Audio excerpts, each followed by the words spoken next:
Vamos lá, boa noite a todos, obrigada pela presença, pela assistência, através desse vídeo pela Associação Espírita Jesus de Nazaré. Nós queremos primeiramente agradecer à espiritualidade maior por esta oportunidade de aprendermos um pouco mais e de ajudar na divulgação desta doutrina, tão rica e tão acalentadora para nossas almas. Atualmente, nós estamos passando por momentos tão difíceis, E a doutrina espírita vem nos acalentar, vem nos mostrar caminhos e direções que podemos seguir em busca de uma evolução, de um caminho melhor e de menos sofrimento. Que a paz do amado Mestre Jesus esteja com todos nós e que principalmente me guie durante esta apresentação. Bom, o tema que eu escolhi para apresentar para vocês é o conhecimento do Espiritismo, algumas noções básicas, Então vamos falar primeiro como surgiu o Espiritismo. O Espiritismo, como termo, ele foi cunhado por Allan Kardec. Ele registrou a palavra Espiritismo, termo, com definição, e baseado nos fenômenos espíritas que sempre estiveram presentes na humanidade.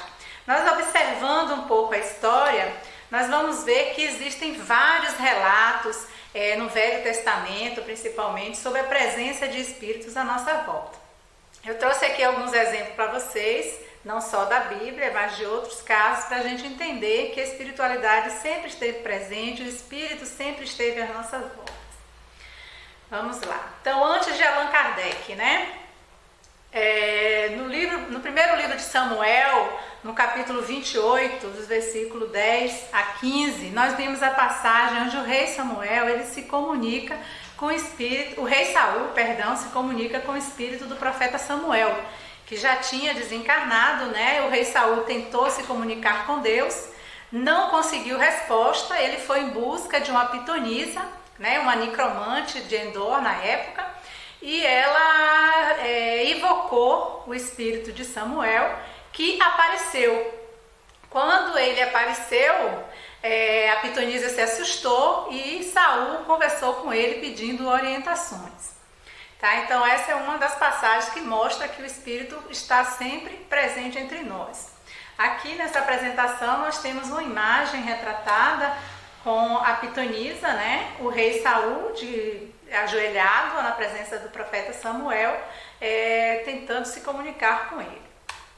Uma outra história bem interessante é da freira carmelita Teresa d'Ávila, que viveu de 1515 a 1582, foi uma freira mística, considerada santa do século XVI, muito importante por suas obras contemplativas e espiritual.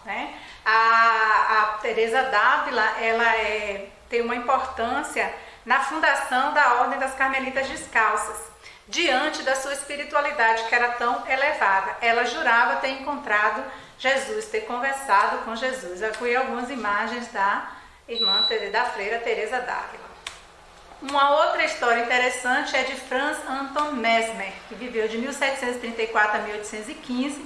Foi um médico suábio, viveu na região da Suábia, linguístico, advogado, músico, fundador da teoria do magnetismo animal, que ele chamou de mesmerismo, com seu próprio nome, que tinha muita consciência e estudou no mundo acadêmico fenômenos paranormais.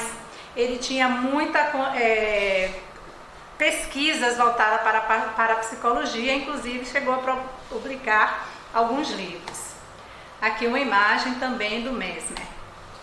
Uma outra figura importante na história é Joana d'Arc, que viveu de 1412 a 1431, foi uma camponesa e santa francesa, foi canonizada pela Igreja Católica, considerada uma heroína da França, por seus feitos durante a Guerra dos 100 Anos, onde ajudou a França a combater, a se livrar do domínio da Inglaterra, e ela dizia que ela recebia inspirações do Arcanjo Miguel, de Santa Margarida e de Santa Catarina. Então a presença desses espíritos também na vida de Joana d'Arc. Joana d'Arc, ela foi sentenciada à morte na fogueira, aos 19 anos, em 30 de maio de 1431, e se tornou uma mártir da Igreja Católica. Depois ela foi beatificada em 1909 e foi canonizada em 1920 pelo Vaticano. Então a própria igreja reconhece a importância dela para a humanidade.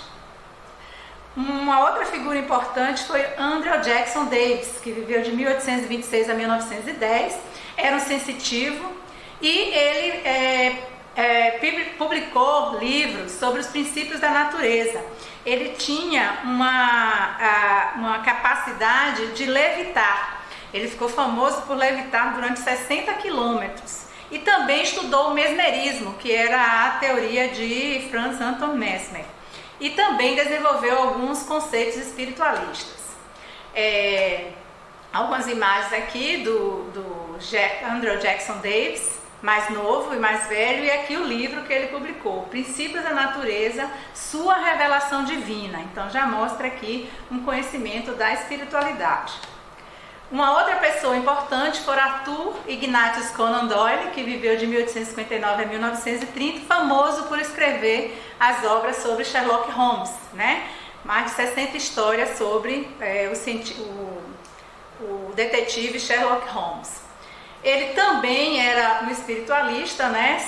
Encontrou consolação no espiritismo e ele se envolveu muito, estudou muito o assunto e acabou publicando alguns livros também voltados sobre o espiritismo. No auge da sua fama, muitas pessoas entraram em controvérsia com ele, né? Muitos céticos o enfrentou. Ele publicou um livro chamado A Nova Revelação, onde ele explicava as manifestações paranormais até então estudadas durante o século XIX. Então, uma obra importante para quem quer conhecer as bases do espiritismo, né? Uma outra figura importante é Emanuel Swedenborg, que viveu de 1688 a 1772. Ele foi um polímata, ou aquela pessoa que estuda tudo, né? Um espiritualista sueco, que trabalhou como cientista, como inventor, místico e filósofo. Publicou a primeira revista científica da Suécia e também tinha várias publicações em outras áreas, como geologia, biologia, astronomia, psicologia. Inclusive, ele fundou uma nova religião que ele chamava de Swedenborgianismo. Mas ele se declarava um servidor de Jesus Cristo, né? E ele estudava a teologia, né? Com base na espiritualidade maior, e dizia viver experiências no plano espiritual. E isso desconcertava a área científica, né? Mas ele continuou, inclusive, com a publicação do livro, um dos mais interessantes, Apocalipse Revelado, onde ele revela todo o conhecimento que ele adquiriu sobre o estudo da espiritualidade.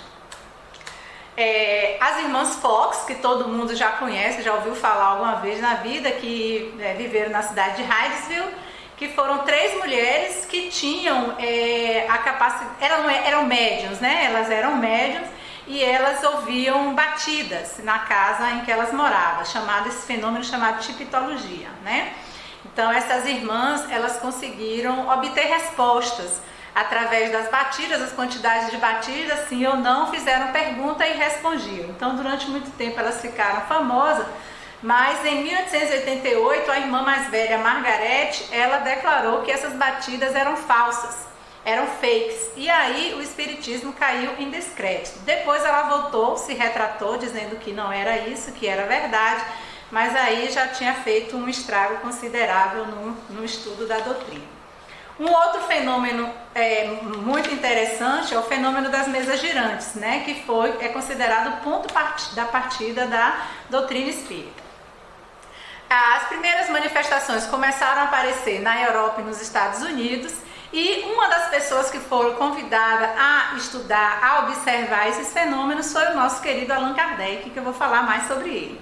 Então ele foi convidado, mas claro, ele era um cético, ele era um pesquisador científico, acreditado nas ciências, e não acreditava nesses fenômenos místicos, né? Apesar dele ter muito estudo, muito conhecimento sobre magnetismo.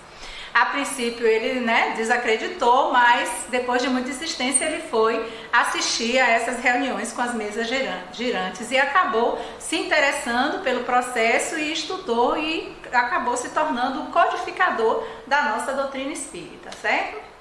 Aqui é alguma imagem com com as mesas girantes, né? As reuniões onde as pessoas se sentavam em voltas da mesa e através de perguntas simples com resposta de sim ou não, uma batida significava sim, duas batidas significava não.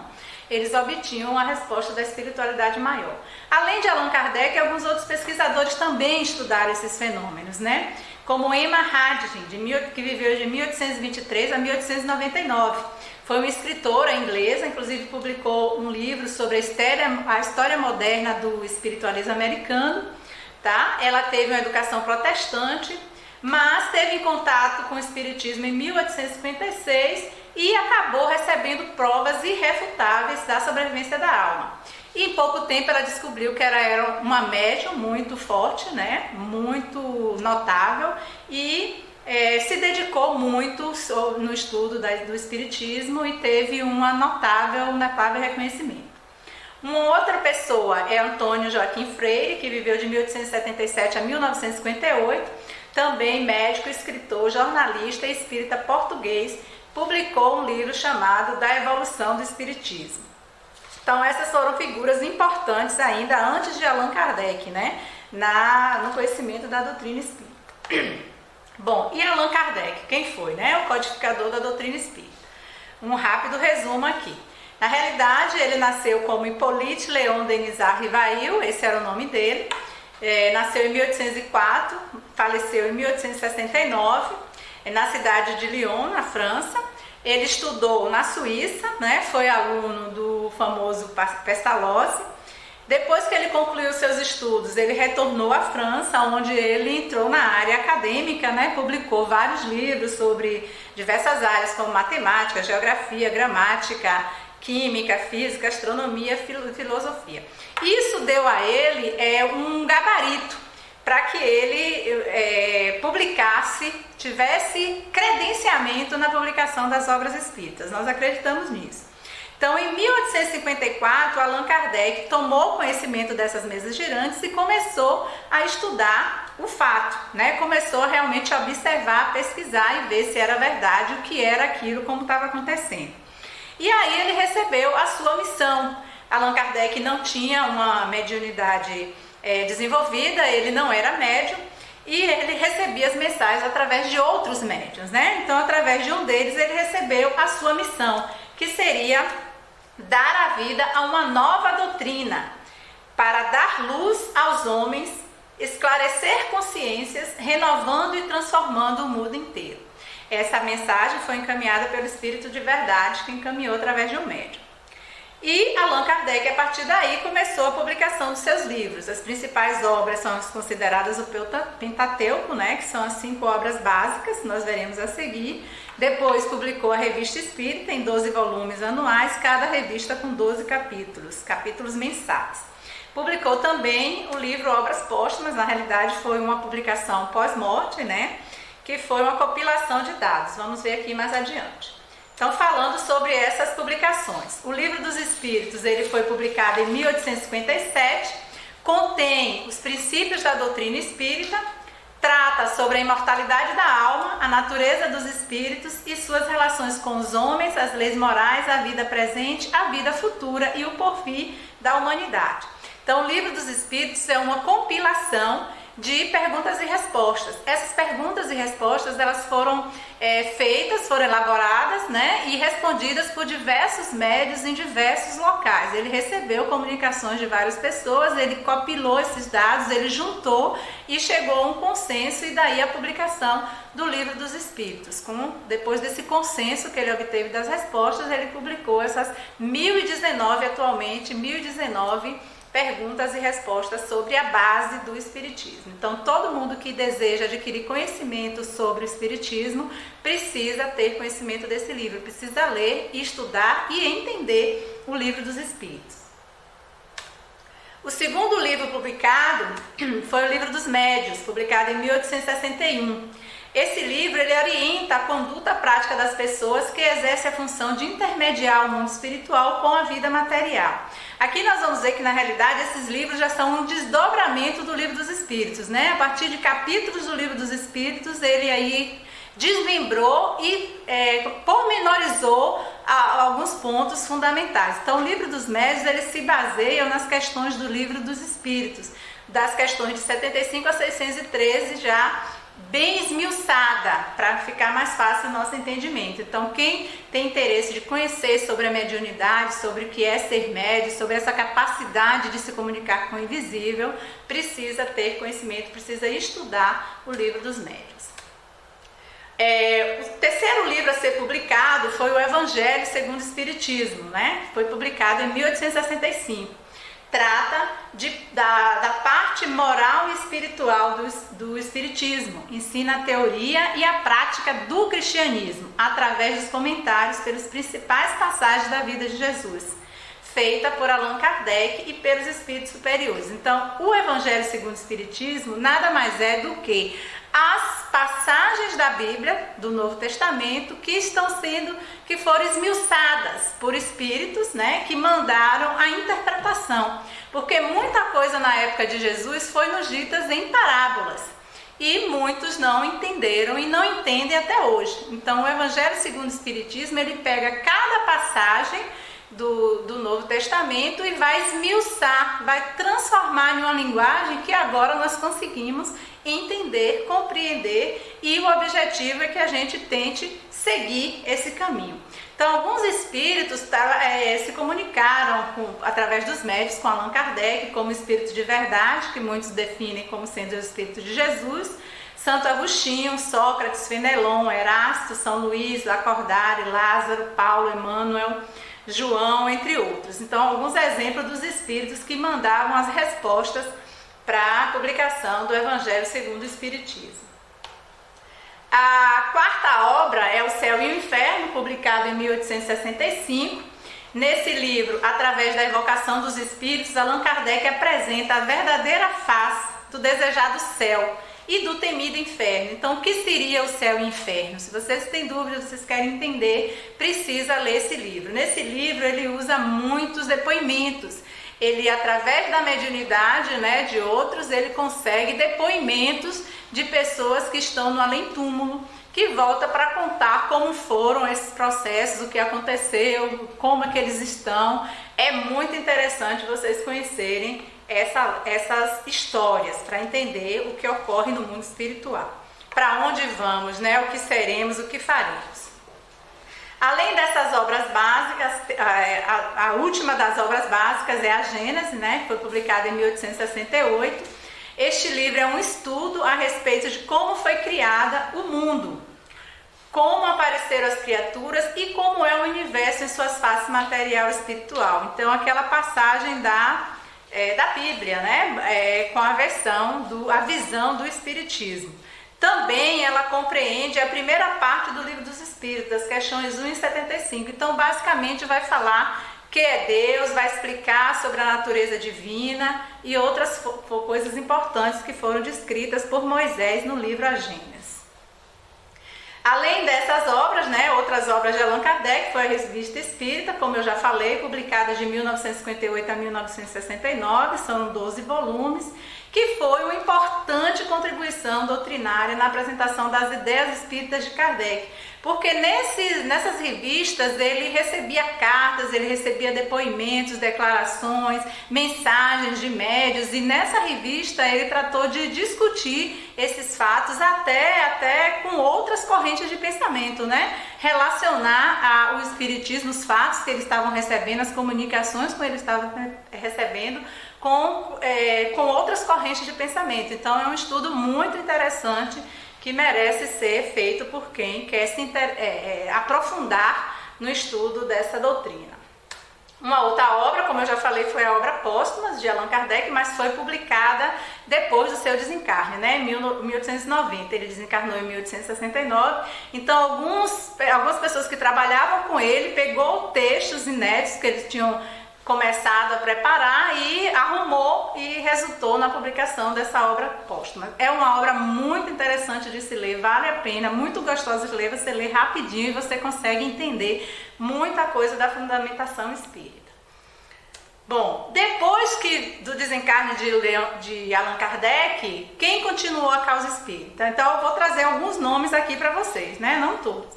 Então nós temos nosso querido Leon Denis, que viveu de 1846 a 1927, foi um dos principais seguidores de Allan Kardec, né? Apóstolo do Espiritismo, publicou alguns livros interessantes, como O Grande Enigma, O Problema do Ser, do Destino e da Dor, né? E deu continuidade ao estudo da doutrina espírita. Um outro nome foi Camille Flammarion, que viveu de 1842 a 1925, astrônomo, pesquisador psíquico e divulgador científico, também voltado ao estudo dos fenômenos paranormais. Camille Flammarion era amigo, né, de Allan Kardec, inclusive foi ele que discursou no sepultamento de Allan Kardec. E Camille Flammarion afirmava que o Espiritismo não é uma religião, é uma ciência, da qual nós conhecemos apenas o ABC. Então nós estamos ainda caminhando nesse processo de conhecimento, tá?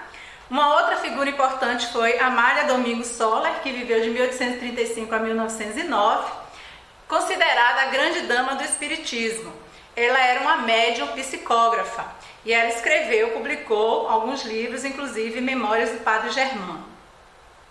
Um outro pesquisador é o Gabriel Delany, que viveu de 1857 a 1926, discípulo muito próximo também de Kardec, trabalhou junto com Leon Denis e também foi um pesquisador espírita notório. Ele pesquisou muito sobre mediunidade no contexto da relação mente e corpo e publicou alguns livros.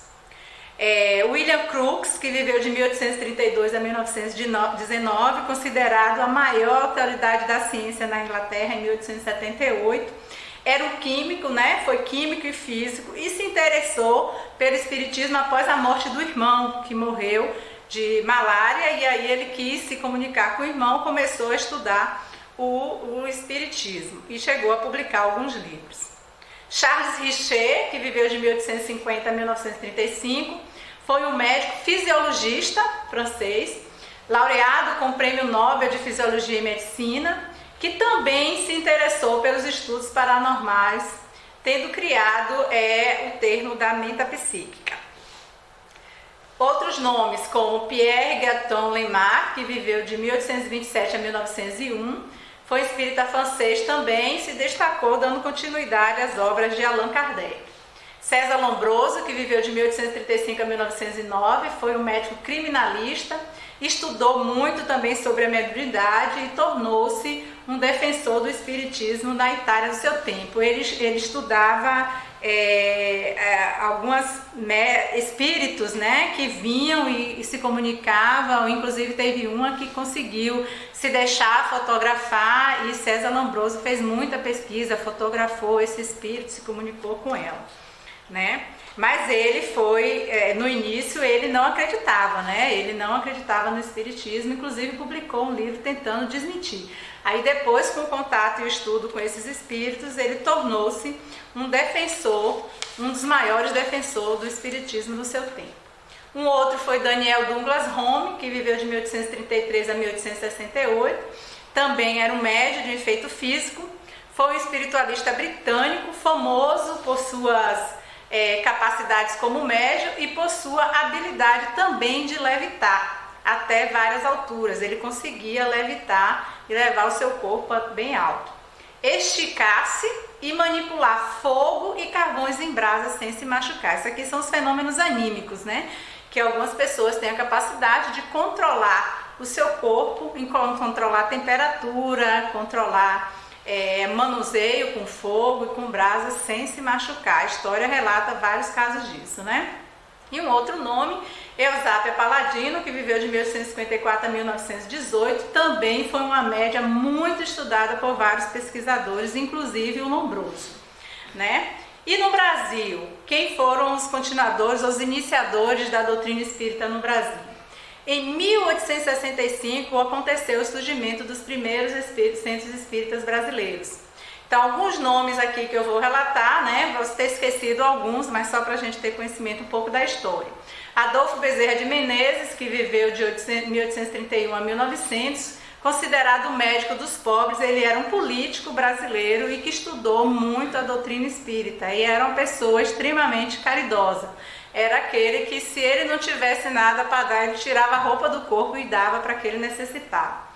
Antônio Luiz Saião, que viveu de 1829 a 1903, foi um dos pioneiros do espiritismo no Rio de Janeiro, era um advogado, foi um dos fundadores do Grupo dos Humildes, depois Grupo Ismael da Federação Espírita Brasileira, do qual ele foi diretor. Bittencourt Sampaio foi um advogado, poeta, jornalista, político e espírita brasileiro. Foi presidente da província do Espírito Santo e ainda diretor da Biblioteca Nacional e grande estudioso sobre a doutrina espírita. Luiz Olímpio Teres de Menezes, que viveu de 1869 a 1893, também jornalista e fundador do Jornal Espírita. Nosso querido Cândido Xavier, Francisco Cândido Xavier, que viveu de 1910 a 2002, maior médium psicógrafo de todos os tempos, com mais de 400 livros psicografados. Divaldo Franco, que até hoje ainda está entre nós, nasceu em 1927 aqui na cidade de Feira de Santana, tem mais de 200 livros publicados e é considerado hoje o maior orador espírita mundialmente conhecido, O Divaldo Franco, ele já deu palestras no mundo inteiro. Conhecendo a história do espiritismo, vamos agora entender o que é o espiritismo. Então, o espiritismo é uma ciência que trata da natureza, origem e destino dos espíritos, bem como de suas relações com o mundo corporal. Mas sim, e quem são esses espíritos? Os espíritos são seres inteligentes da criação, povoam o universo fora do mundo material. Essa resposta está no Livro dos Espíritos, na questão 76, que Allan Kardec perguntou à espiritualidade. Quem são os espíritos? Então, os espíritos são seres inteligentes da criação. Deus criou a todos e todos temos um espírito. Esse espírito, ele é imperecível. Ele não morre junto com a carne. Então, quando nós desencarnamos, quando nós passamos para o mundo espiritual, é o corpo que perece. Mas o espírito que está em nós, que quando encarnado é chamado de alma, ela se desliga do nosso corpo e retorna ao mundo espiritual. E foram esses espíritos que se comunicaram lá com aquelas pessoas no passado que eu mostrei para vocês os exemplos, tá? Então, os espíritos são a individualização do princípio inteligente. O princípio inteligente que rege todo o universo, Que comanda todas as forças do universo. Como os corpos são a individualização do princípio material. Então, o espírito é a individualização desse princípio inteligente, que é um todo, que é o maior, e ele se liga a um corpo, que é a individualização do princípio material. Nós somos corpo, matéria, mas possuímos um espírito, que é o princípio inteligente universal.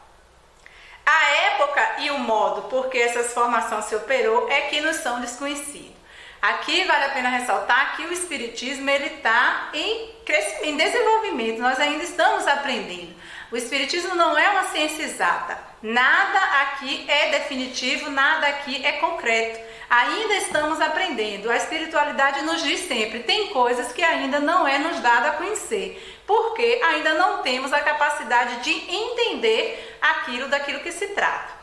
Então, tudo ainda para nós ainda pode ser mistério, apesar de muitos esclarecimentos que nós já temos.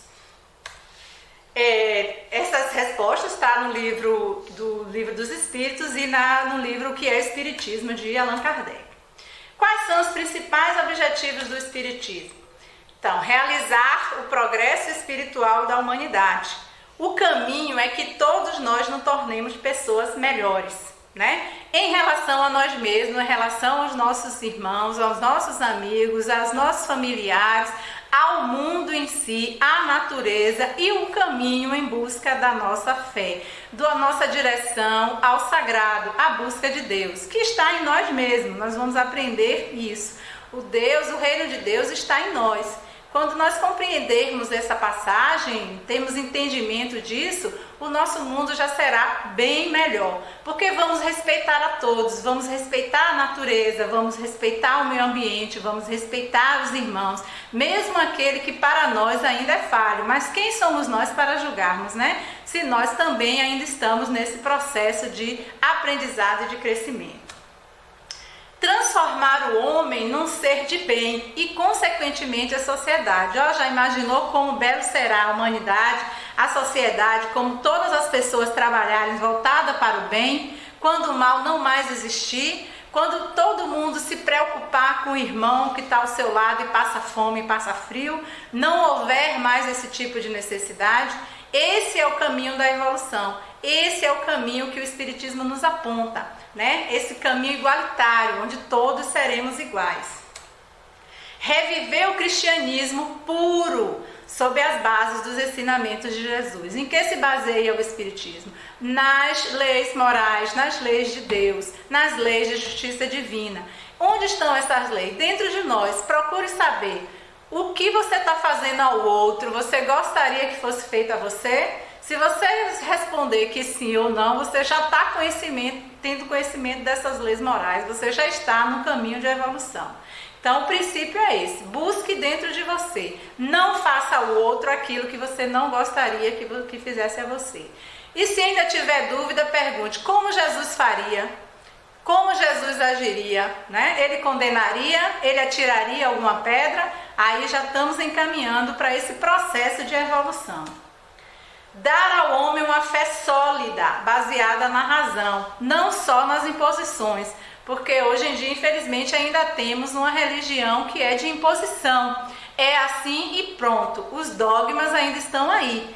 E alguns precisam ser realmente elucidados e esclarecidos, né? Para que as pessoas não sigam somente porque são impostas, mas sim porque é aquilo que vai levar a uma melhora. Ok? O Espiritismo instituirá a verdadeira religião, a religião natural, a que parte do coração e vai diretamente a Deus. Então, o objetivo é transformarmos todos em um único contexto espiritual, onde todos buscam a mesma fé, a mesma necessidade de ajudar o próximo, de estar constantemente em comunhão com Deus e com os nossos irmãos. O Espiritismo, ele vem responder questões fundamentais de nossa vida, como quem é você, antes de nascer, o que você era, depois da morte, o que você será, por que você está nesse mundo, por que umas pessoas sofrem mais do que a outra, por que algumas nascem ricas e outras pobres, né? Nós temos o tempo todo esses questionamentos. E até hoje, materialmente, né, com a teoria do materialismo, não se consegue responder. Tem-se algumas respostas, mas não tem-se uma profundidade. Então o Espiritismo veio para nos esclarecer isso aí. Como é que a gente vai saber? Através do estudo, só e somente só através do estudo, do conhecimento, da leitura. Não é ler somente, ouvir uma palestra que você vai compreender. Você tem que ler, pesquisar e entender do que é que o Espiritismo está falando. E realmente é uma coisa muito bonita, muito interessante. Cada vez que você lê sobre um determinado tema, você vai em busca de mais informações e a sua mente vai clareando de uma forma que você consegue conversar tranquilamente sobre aquele assunto sem se sentir constrangido ou intimidado diante de outras pessoas. É muito interessante, mas é preciso o quê? É preciso o estudo, é preciso o conhecimento, a leitura, tá? Quais são as bandeiras da doutrina espírita? Então, Allan Kardec definiu algumas bandeiras: trabalho, solidariedade e tolerância, ou seja, sem trabalho, né? O que seríamos? Não somos nada. A ociosidade não nos serve para nada. Então, nós temos que trabalhar. Lembrando da frase de Jesus, né? Eu trabalho e meu pai trabalha até hoje. Quem somos nós para vivermos na terra, na sociedade? Isso não é bom para ninguém. Se você não precisa trabalhar porque você nasceu em família rica, você é herdeiro, você pode trabalhar na caridade, você pode ajudar outros, você pode distribuir o seu talento de alguma forma, da melhor forma possível, de forma a ajudar seus irmãos, né? Isso é o trabalho, a solidariedade e principalmente a tolerância, né? Reconhecer no outro o seu irmão, mesmo aquele que está lhe fazendo mal, mas alguém que está em processo de crescimento, em processo de desenvolvimento, alguém que ainda precisa aprender muito sobre a necessidade de convivência em sociedade, de respeito mútuo, de aceitar o outro como ele é. E se você tem um pouquinho mais de conhecimento, você pode e deve ajudar esse irmão. Se você o julgar e o condenar, de que servirá a ele isso? Não servirá de nada, nem a você, porque você simplesmente condenou, não olhou para o seu lado, condenou e o julgou e o desprezou. Né? Então vamos nos preocupar em ajudar esses irmãos. Se você tem um pouquinho de condição, um pouquinho de conhecimento, vamos ajudar àqueles que precisam. Às vezes o conhecimento intelectual, né, a caridade intelectual, passar uma informação de algo que você sabe, que o outro não sabe, já ajuda em muita coisa. Uma outra bandeira da doutrina que eu gosto muito é: fora da caridade não há salvação. Então, como é que a gente consegue o reino de Deus dentro de nós? Ajudando. Ó, que alegria a gente poder ajudar alguém que precisa, que é alguém que nos pede um copo d'água e você tem essa capacidade de dar o copo d'água. E esse copo d'água às vezes é uma palavra amiga, é uma palavra de afeto, é uma palavra de carinho, né? Então a gente pode estar o tempo todo se concentrando nisso, em ajudar, quem quer que seja, onde quer que seja, porque sempre tem alguém precisando de uma ajuda, certo? Se a gente instituir isso como nosso lema, fora da caridade não há salvação, a gente vai viver bem melhor. Nascer, morrer, renascer, ainda e progredir sempre, tal é a lei. Aqui nos fala da reencarnação, que eu vou falar um pouquinho mais à frente. A reencarnação nos remonta, né, a vida após a vida e que nós voltamos a esse plano ainda. Para que nós voltamos a esse plano? Vou voltar a falar sobre isso. E por fim, fé inabalável, que só tem aquele que pode encarar frente a frente a razão em todas as épocas da humanidade. O Espiritismo, dogma ou religião? É antes de tudo uma religião, não cogita questões dogmáticas. Essa ciência tem consequências morais como todas as ciências filosóficas. Essas consequências podem ser boas ou podem ser más, né? O que significa isso? Porque os dogmas, como a Igreja Católica, são fatos que é uma verdade absoluta, né? Aquilo que é definido como dogma na Igreja Católica ou nos evangélicos é uma verdade absoluta, é aquilo e acabou. Por exemplo, o que o Papa fala é lei, é definitivo, ninguém muda. Isso é um dogma. No Espiritismo não tem isso, porque nós estamos ainda em processo de evolução, de crescimento, de conhecimento. Por isso nós não nos autodenominamos como religião, mas somos religião no sentido de religar, de união, de retornar a Deus. Então, nesse sentido da palavra religar, de religião, nós somos. Mas ela é baseada na ciência e na filosofia e na espiritualidade. O Espiritismo ele veio derramar luz sobre grande número de questões até hoje insolúveis ou mal compreendidas. Seu verdadeiro caráter, pois, de uma ciência e não de uma religião. E a prova disso é que ela conta com seus aderentes homens de todas as crenças. Nós temos seguidores do Espiritismo, homens de todas as crenças religiosas. Quando eles não são expulsos das suas religiões, eles continuam lá e seguem a doutrina espírita sem problema nenhum. O Espiritismo não busca prosélitos, né? Eles buscam seguidores que tenham conhecimento, que tenham estudo, que se entendam por espíritas e queiram ter conhecimento do que ocorre no mundo espiritual. Pode ser muçulmano, budista, brahmista, israelita, qualquer seita religiosa, não tem problema nenhum. Nós não expulsamos ninguém do Espiritismo por seguir outra religião. Suas consequências morais são todas no sentido do cristianismo, as consequências do Espiritismo, né? Porque de todas as doutrinas, esta é muito esclarecida e pura, razão pela qual de todas as seitas religiosas do mundo, os cristãos são os mais aptos para compreendê-la em sua verdadeira essência. O Espiritismo ele busca o entendimento da essência da vida espiritual, né? Ele abre os olhos e os ouvidos, pois fala sem figuras, sem alegorias, levantando o véu intencionalmente lançado sobre certos mistérios.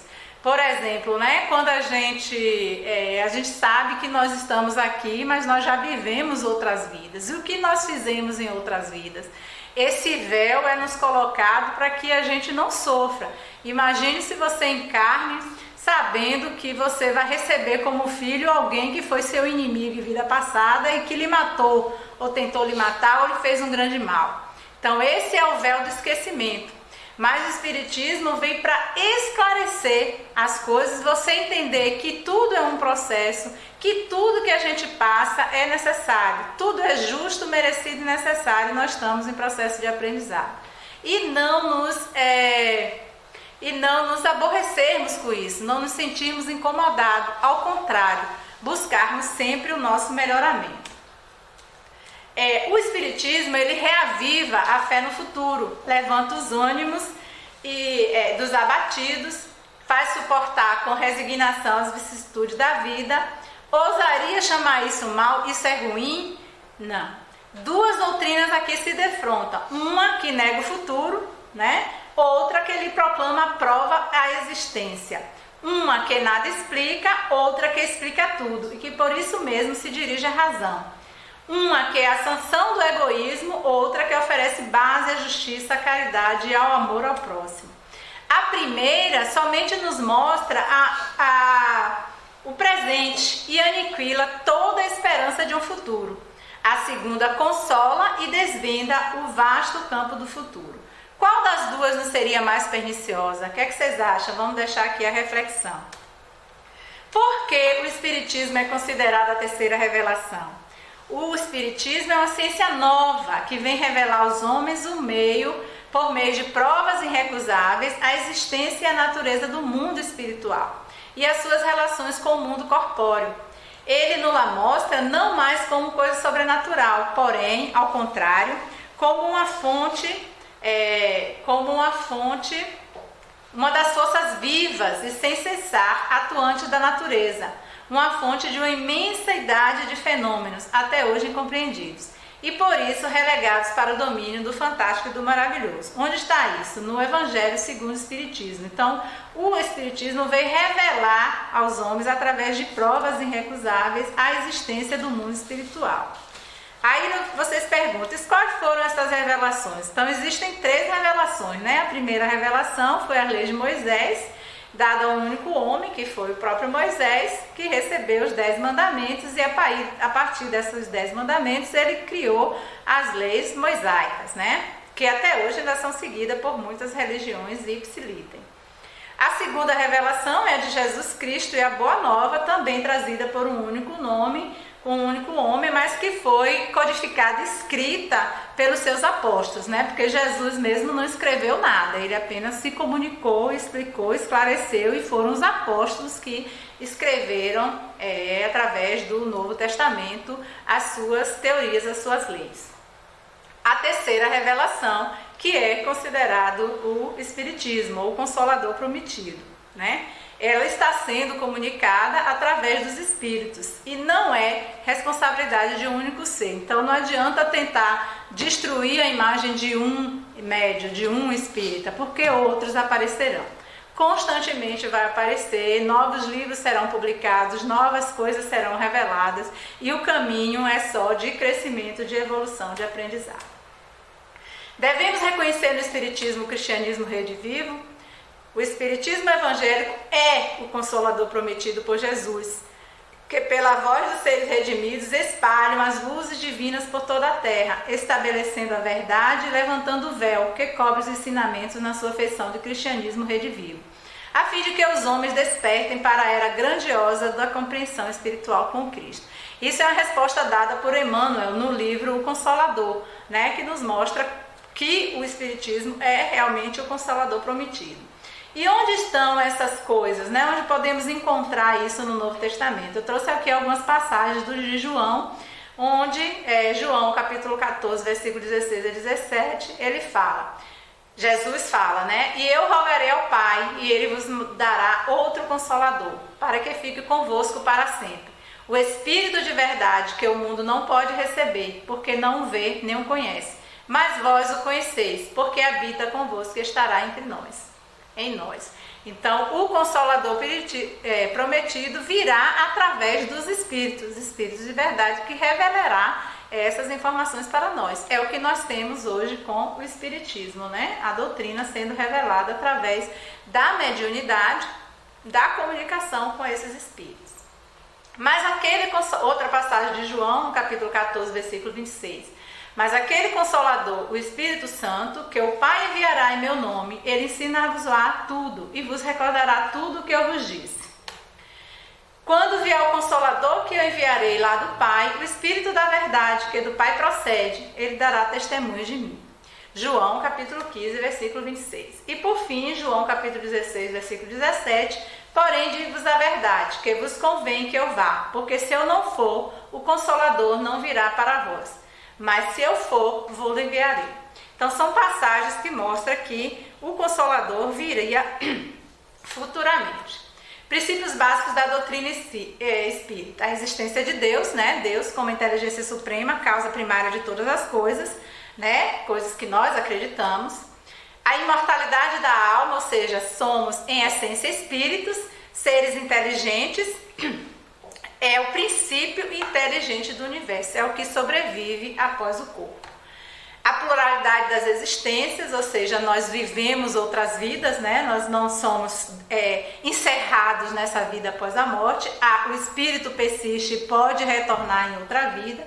Fomos criados simples e ignorantes e a cada reencarnação nós vamos adquirindo melhorias, capacidade para melhorar e evoluir nesse processo de crescimento, de busca do sagrado. Pluralidade dos mundos habitados, né? Os diferentes orbes do universo, constitui a diversa morada dos espíritos. Jesus já dizia, né? Há muitas moradas na casa do meu Pai. Então não há só vida aqui nesse planeta, há todo o universo, há um multi-universo, há outras casas e esses mundos também são habitados, tanto por seres espirituais como por outros seres de carne ou outro tipo de matéria que habitam esses planetas, que nós também não temos conhecimento. Sobrevivência e comunicabilidade, ou seja, a mediunidade, né? Os espíritos são seres humanos desencarnados e que através dos médiuns podem comunicar com o mundo material. E por fim, a moral, né? A moral espírita baseada no Evangelho de Jesus e a máxima moral para a vida. Rapidamente, para entendermos que é Deus, né? Para a gente entender o Espiritismo, a gente precisa primeiro acreditar que Deus existe. Se a gente não acredita nisso, né? Como é que vai acreditar em todos os fenômenos que a gente está falando? Deus é a causa primária de todas as coisas, né? É a suprema e soberana inteligência. Ele é único, né? Existe uma causa, todo mundo diz isso, existe a formação do universo, como se deu, ao acaso, como ao acaso, é preciso uma força, é preciso algo que impulsione, é preciso algo que direcione esse desenvolvimento. E essa causa, essa força é Deus, é a causa primária de todas as coisas. Deus é eterno, ou seja, não teve começo e não terá fim, é imutável. Porque se ele fosse sujeito à mudança, ele bagunçaria as estabilidades das leis. Então Deus não muda, o que ele definiu é regra e lei. Deus é imaterial, ou seja, não tem forma, né?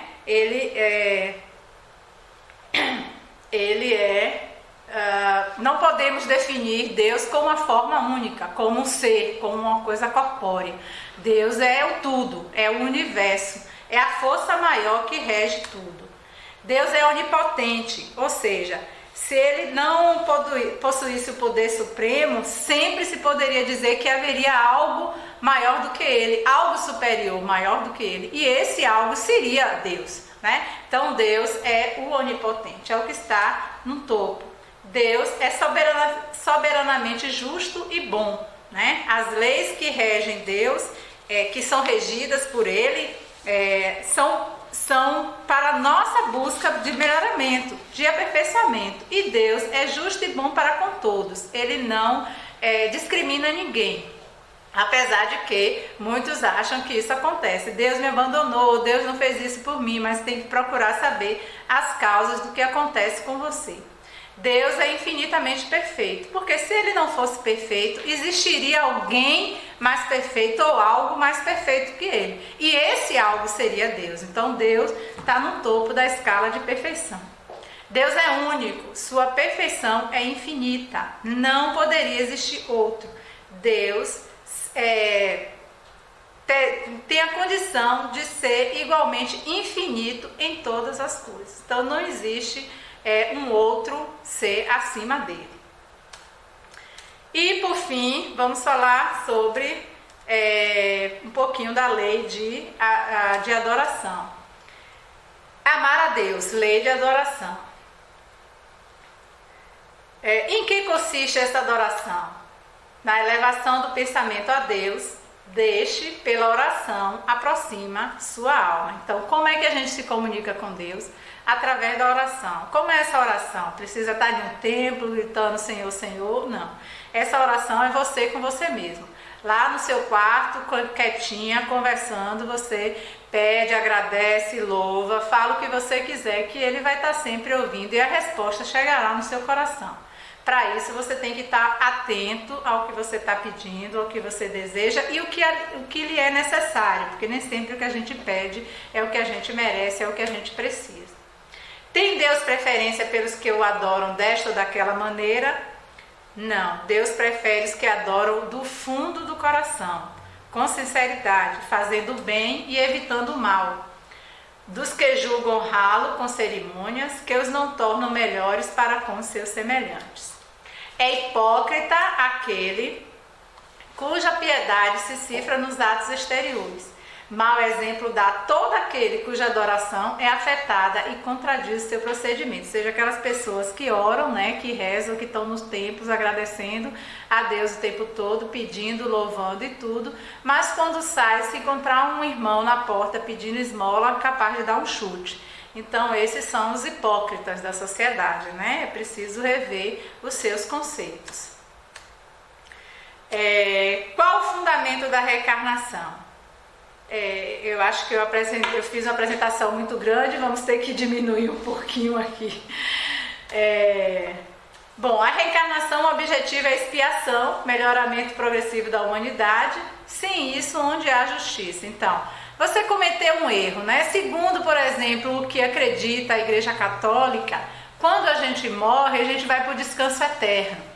Vai por esse descanso eterno e seremos chamados no juízo final. Então, aquele que não foi uma pessoa muito boa, o que acontece com ele? Vai para o que eles chamam de inferno. E lá vão ficar até esse julgamento final. E esse julgamento final, ele não se recuperou, ele não mudou o seu jeito, porque ele foi como uma pessoa má, como uma pessoa egoísta, como um assassino e continuou lá. O que ele fez para mudar isso aí, para mudar a sua vida, para melhorar? Nada. Então, quando chegar ao juízo final, ele continua aquele mesmo ser. Ele será o quê? Vai desaparecer do universo, vai sumir na face da terra ou vai continuar lá?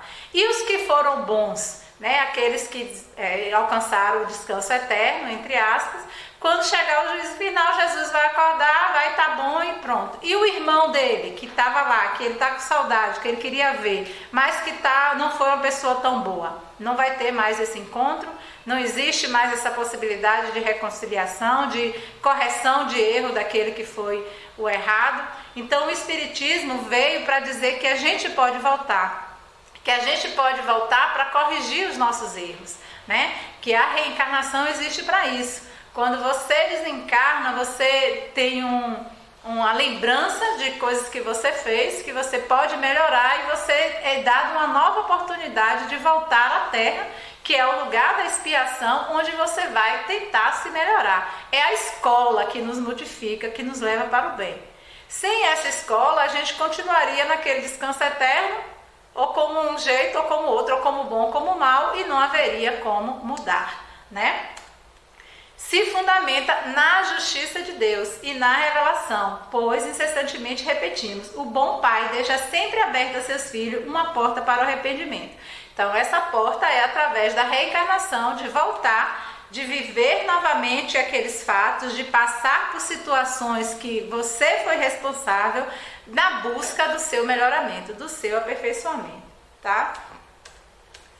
E aqui algumas provas da reencarnação, né, nas origens das faculdades extraordinárias dos indivíduos. Então, por que nós temos crianças que nascem com poderes extranormais, com capacidades extranormais, com aptidões para música, para pintura, com a inteligência que é acima do normal, né? De onde vem isso aí? Se às vezes os pais não têm esse conhecimento. Então são crianças que trazem a lembrança de outras vidas, trazem a inteligência de outras vidas através do seu espírito, né? Isso são consideradas provas.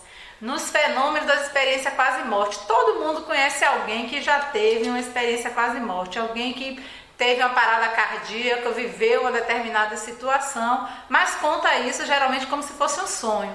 Não acredita que isso foi uma quase passagem para o mundo espiritual e que por algum motivo ela retornou. Conta como se fosse sonho. Esses são os EQMs, né? Experiências de quase morte, onde eles têm contato com o mundo espiritual, encontram pessoas que já faleceram, que fazem parte do seu ciclo afetivo. Nos fenômenos também de transcomunicação instrumental, hoje em dia é possível, através de aparelhos de comunicação, você ter comunicações com espíritos. E também nas comunicações mediúnicas, né, que é o mais evidente, através até das psicografias ou das mensagens videntes, audientes, clarividência, pode ver espíritos ou pode receber psicografias, tá? E as lembranças da vida pretérita. Quais as provas da reencarnação da Bíblia? Então, tem essa passagem de Mateus, capítulo 17, 10 a 13, Marcos, capítulo 9, de 11 a 13, onde os discípulos interrogaram Jesus perguntando: por que dizem então os escribas que é misto e que Elias venha primeiro?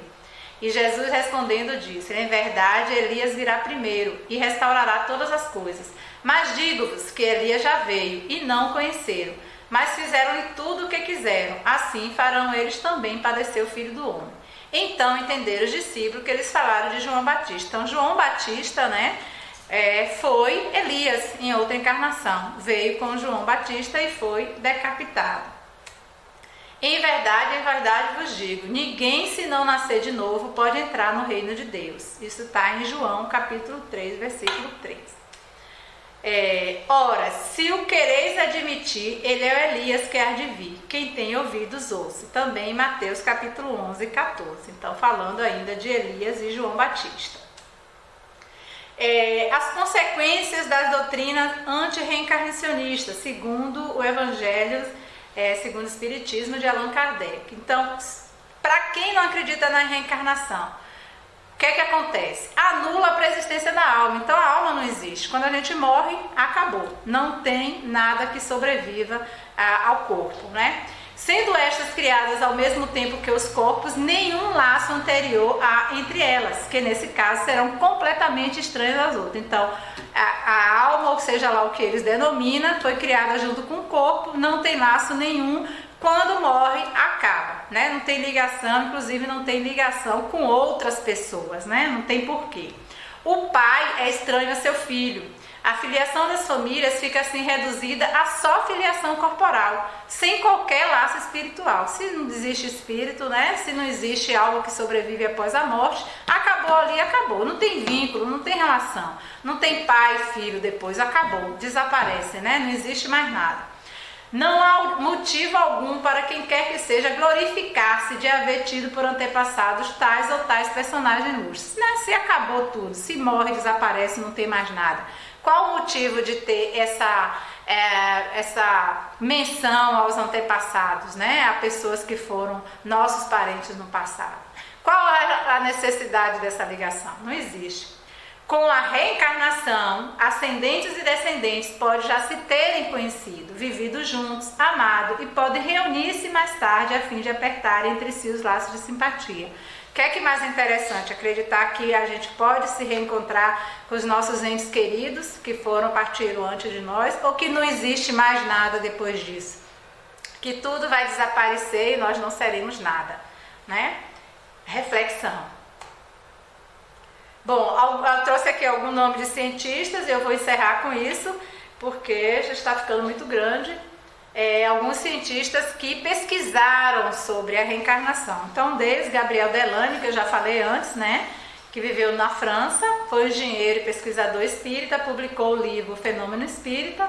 Alberto de Rochas, que viveu de 1837 a 1914, também um francês, engenheiro militar, historiador, publicou o livro As Fronteiras da Ciência, né? Ian Stevenson, que viveu de 1918 a 2017 na Virgínia, Estados Unidos, também foi cientista e professor de psiquiatria da Universidade da Virgínia, publicou alguns livros, principalmente esse com 20 casos dos fenômenos de reencarnação. Ele estudou mais de 1000 casos e ele publicou esse livro com 20 casos que ele achou mais interessante. Hernani Andrade, que viveu em 1913 e 2003 em Bauru, São Paulo, foi um engenheiro e parapsicólogo espírita brasileiro. Publicou o livro Reencarnação no Brasil. E Hemendra Nath Banerjee, que viveu em 1929 a 1985 na Índia, também um parapsicólogo que publicou alguns livros, entre eles Vida Pretérita e Vida Futura. Ainda teria mais algumas coisas para falar, na realidade muitas coisas, né, sobre mediunidade, sobre médium, mas nosso tempo é curto, vai ficar para uma outra. Queremos agradecer a oportunidade, né, o convite do nosso querido Beto, que me convidou para fazer essa apresentação. Espero que vocês tenham gostado e agradecer a espiritualidade maior por essa oportunidade, por nossa fala, e que o amado Mestre Jesus esteja sempre com todos nós. Gratidão.